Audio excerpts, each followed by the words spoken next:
तो जय हिंद मेरे प्यारे साथियों। तो आप लोगों के लिए पता ही है कि हम क्लास 10th के लिए बोर्ड एग्ज़ाम के लिए वही क्वेश्चन को पढ़ा रहा हूँ जो कि आप लोगों के लिए 100% वह क्वेश्चन आपको बोर्ड एग्ज़ाम में पूछा जाएगा। ठीक है, तो हमसे अगर वही क्वेश्चन पढ़ने के लिए जुड़िए जो कि आपको बोर्ड एग्ज़ाम में वही क्वेश्चन आ रहा है। ठीक है ना, हमारा लगातार वीडियो में अच्छा खासा प्यार मिल रहा है। ठीक है ना, तो आप लोग से उम्मीद और विश्वास है इस भी क्वेश्चन को अच्छे तरीक़ा से देखिएगा। अगर बोर्ड एग्ज़ाम अगर देना है आप लोगों के लिए तो बेस्ट से बेस्ट आपको इस क्वेश्चन को देखना चाहिए। ठीक है ना, और आपको कंटिन्यू आपको वीडियो मिलते रहेगा, वही वीडियो मिलेगा जो कि आपको अब लाइन से पढ़ने का समय बिल्कुल नहीं है। आपको वही क्वेश्चन पढ़ना चाहिए जो अब परीक्षा में आएगा। तो हम वही क्वेश्चन पढ़ाने वाला हूं जो कि आपको परीक्षा में आएगा, 100% आएगा। ठीक है ना, चलिए हम वही सिंपल देखिए, जितना छोटा क्वेश्चन रहेगा उस पर 100% भरोसा कीजिएगा। जितना क्वेश्चन छोटा रहेगा उतने उस क्वेश्चन पर 100% भरोसा कीजिएगा कि इस क्वेश्चन आ सकता है। ठीक है ना, चलिए तो इस क्वेश्चन को आपको कल वाला वीडियो में अच्छा खासा पढ़ाया था, इसमें के तीन नंबर सवाल, और इसमें आज हम 4 नंबर क्वेश्चन को पढ़ा रहा हूँ। ठीक है ना, अच्छा खासा क्वेश्चन को बताए थे और इस क्वेश्चन को कैलकुलेशन बहुत बेस्ट तरीके से समझिएगा। ये क्वेश्चन आपको हमको पूरा उम्मीद है, विश्वास है आएगा। ठीक है ना, फर्स्ट या सेकंड में आएगा लेकिन आएगा। ठीक है ना, देखिए क्वेश्चन क्या बोला है, 2 क्रमागत धनात्मक का पूर्णांक संख्या ज्ञात करना है। देखिए सबसे पहले यहाँ पर हल करेंगे। ठीक है ना, लिखा है 2 क्रमागत, क्रमागत के मतलब लगातार होता है, तो लिखेंगे माना की। ठीक है ना, माना की पहली संख्या। ठीक है ना, पहली धनात्मक पूर्णांक संख्या ना, पहली धनात्मक बोला है, धनात्मक पूर्णांक संख्या। ठीक है ना, पूर्णांक संख्या को हम x मानेंगे। ठीक है ना, देखिए पूर्णांक बोला है तो इसीलिए धनात्मक पूर्णांक लिखे। ठीक है ना, लिखेंगे यहाँ पर दूसरी है ना, दूसरी धनात्मक। ठीक है ना, धनात्मक पूर्णांक संख्या, दूसरी धनात्मक पूर्णांक संख्या का होगा जी x+1 हो जाएगा। ठीक है, x+1 हो जाएगा। लगातार है तो लगातार बोलेंगे, 2 को पूछा था 2 को लिखेंगे। ठीक है ना, उसके बाद क्वेश्चन में बोला है तो क्वेश्चन के मतलब according to question, according to question के मतलब प्रश्न के अनुसार क्वेश्चन बोला है वर्गों का योग। ठीक है ना, क्या बोला है, वर्गों का योग। तो वर्गों का योग कितना दिया है, 365। ठीक है ना, अब इसी तरह आपको अब आगे काम करना है। देखिए यहाँ तक हम जो भी किए हम अपना तरफ से कुछ भी नहीं किए हैं। ठीक है ना, बस देखिए आगे समझते रहिए। अब देखिए यहाँ पर जो है x है, यहाँ पर x लिख दिए। ठीक है ना, समझिए वो बात को। ठीक है ना, है x+1 है तो यहाँ हम x+1 लिख दिए। ठीक है ना, और जो 365 दिया है तो यहाँ 300 हम 65 दे दिए।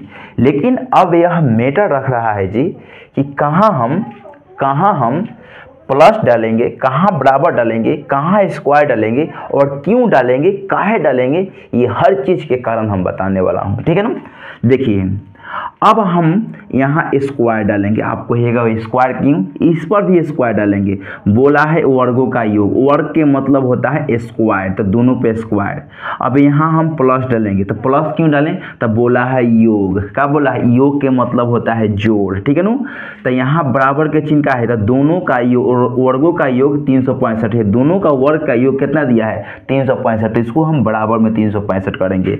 हाई x² का x² प्लस का प्लस, यहाँ a प्लस b का होल स्क्वायर तोड़ दिए, तो दोनों का स्क्वायर कर देंगे और 2 लगाकर एक हला x से गुना और एक हला 1 से गुना, ये मेरा a प्लस बी का होल स्क्वायर था। दोनों का स्क्वायर 2 लगा के दोनों से गुना, अब बराबर में 365। ठीक है ना, x² 2x² हो जाएगा प्लस 1 का 1 हो जाएगा, यहाँ से यहाँ तक ये वाला कितना हो जाएगा जी, प्लस में 2x हो जाएगा, बराबर में 365 हो जाएगा। ठीक है ना, अब यहाँ पर हम क्या करेंगे 2x² प्लस 1। ठीक है ना, अब यहाँ 2x², अब x वाला को पहले यहाँ पर लिख दे रहे हैं। ठीक है ना, और इसको क्या करेंगे जी प्लस में है तो माइनस में बुला लेंगे इधर, ठीक है ना। अब इसको हम क्या करेंगे जी, एक मिनट थोड़ा तो आपको समझाना पड़ेगा। देखिए ये वाला चीज़ यहाँ लिख दें, ये वाला चीज़ यहाँ लिख दिए, प्लस 1 का 1 कर दिए, प्लस में है तब इसको अब बुला लेंगे माइनस में 365, यहाँ कुछ नहीं बचा तो 0, ठीक है ना। अब यहाँ पर देखिए 2x² प्लस है ना, अब यहाँ पर 2x का 2x, 365 में से एगो घटा देंगे तो माइनस में 364, कैसे बड़कांक है ये तो माइनस में ही रहेगा, बराबर में 0 हो जाएगा, ठीक है ना। अब आगे देखिए, ठीक है ना। अब इस क्वेश्चन को हम क्या करेंगे, यहाँ लिख देंगे 2 से भाग। आप कहिएगा 2 से भाग क्यों दिए हैं, आप 2 से भाग क्यों दिए हैं, तो देखिए 2 से भाग क्यों दिए हैं।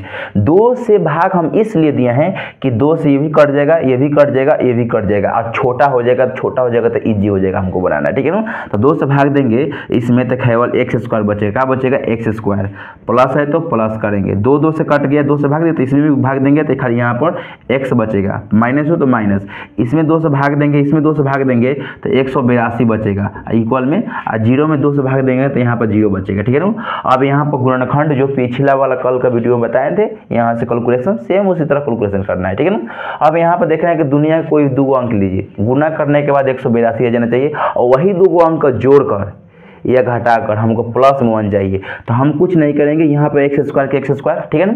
और हम प्लस में 14x और माइनस में 13x माइनस 182 इक्वल का 0। देखिए यहीं पर कल भी बताए थे और ये भी आज भी हम यहाँ बता रहा हूँ, ठीक है ना। देखिए 14 में 13 से गुना करेंगे तो 182 आ जाएगा, और 14 में से 13 घटाएंगे तो प्लस में 1 बचेगा। मैटर यह रहता है कि आपको समझना है कि किस में हम 13 में, आज मान लीजिए तो हम तो 13 में भी तो प्लस डाल सकते थे, 14 में माइनस डाल सकते थे ना, लेकिन यही हम समझ के डाले हैं कि 14 में हमको प्लस में 1 लाना है, तो 14 में से हम 13 घटाएंगे और 14 को प्लस में कर देंगे और 13 को माइनस में करेंगे, तब ना घटेगा, तब प्लस में आएगा। अगर माइनस में यहाँ लाना होता तो यहाँ हम क्या कर देंगे, 14 का आगे माइनस डाल देते हैं और 13 का आगे प्लस, 14 में से 13 घटेगा तो 1 आ जाएगा, लेकिन माइनस में आएगा, ठीक है ना। लेकिन हमको प्लस लाना था, यहाँ प्लस में भी 1 लाना है, ठीक है ना, तब जाके हमको सेट हुआ। अब इसके बाद हम क्या करेंगे, यहाँ से और यहाँ से कॉमन ले लेंगे और मेरा आ जाएगा मेरा आंसर। अब इसमें से कॉमन हो जाएगा x, 2 x में से एक x बचा और x कट गया तो यहाँ 14 हुआ, और माइनस का माइनस, इसमें से कॉमन हो जाएगा 13 और यहाँ 13 कॉमन हो जाएगा तो यहाँ x हो जाएगा। अब माइनस माइनस का हो जाएगा प्लस हो जाएगा, 13 से भाग लगेंगे 182 में तो 14 बार में कटेगा, इक्वल का 0 हो जाएगा, ठीक है ना। और ये वाला x और माइनस 13, x माइनस 13 एक ठिया और दोनों घर 1 है तो x प्लस 14 इक्वल का 0। अब क्या करेंगे कि x माइनस 13 एगो में 0 डाल देंगे और x प्लस 14 फिर इसमें भी 0 डाल, दोनों में बंटवारा कर देंगे 0 का, ठीक है। उसके बाद क्या करेंगे, x का मान हमारा 14 हो जाएगा, माइनस में है तो फट जाएगा था, और यहाँ x के मान प्लस में है तो क्या में हो जाएगा, माइनस में हो जाएगा, ठीक है ना, माइनस में हो जाएगा, ठीक है ना। तो यहाँ 13 है जी, यहाँ पर 13 है और यहाँ कितना है जी, यहाँ 14 है। वीडियो में लग रहा है ना जी, रुक जा देख लीजिए, हाँ वीडियो में तो लग रहा है, ठीक है ना। चलिए तो यहाँ कितना हो जाएगा, तो प्लस में है तो माइनस हो जाएगा, माइनस में जो प्लस में, तब अब माइनस वाला को हम नहीं लेते हैं, केवल प्लस वाला को हम लोग लेते हैं, ठीक है ना। तो हमारा मान लीजिए 2 संख्या था ना जी, एक संख्या यानी मान लीजिए x के मान कितना आ गया, 13 आ गया, पहला संख्या 13 हो गया, ठीक है ना। तो दूसरी संख्या कितना था, दूसरी संख्या कितना था जी, दूसरी संख्या x प्लस 1 है ना, यानी x के मान कितना है जी 13 और प्लस 1 तो कितना हो गया 14, तो आ गया नहीं 14 यहाँ पर, ठीक है ना।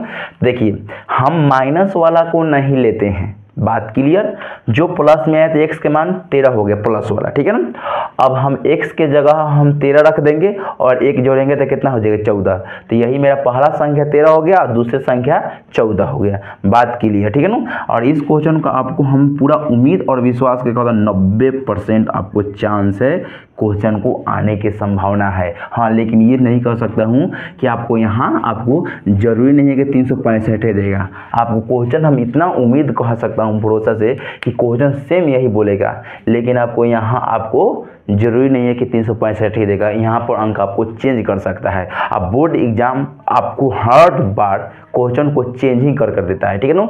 बहुत उम्मीद रखिएगा, क्वेश्चन को चेंज नहीं करेगा, खाली अंक चेंज करता है। घबराने की कोई बात नहीं है। बस मत को सोचिएगा कि जो बुक में पढ़े हैं वो क्वेश्चन तो दिया है, सेम टू मिल रहा है और अंकवा नहीं मिल रहा था, बाबू अंक को चेंज कर देता है। बस आपको कैलकुलेशन वहाँ अपना से करना पड़ेगा, अपना कैलकुलेशन बढ़िया रखिएगा ताकि कहीं छोटा मोटा गलती ना हो, ठीक है ना। चलिए तब मिलते हैं फिर कल का वीडियो में, और आपको वही वीडियो में आपको पढ़ाने वाला हूँ जो कि आपको बोर्ड एग्जाम में आने की संभावना 100% है, ठीक है ना। तो तब मिलते हैं अगले नेक्स्ट वीडियो में।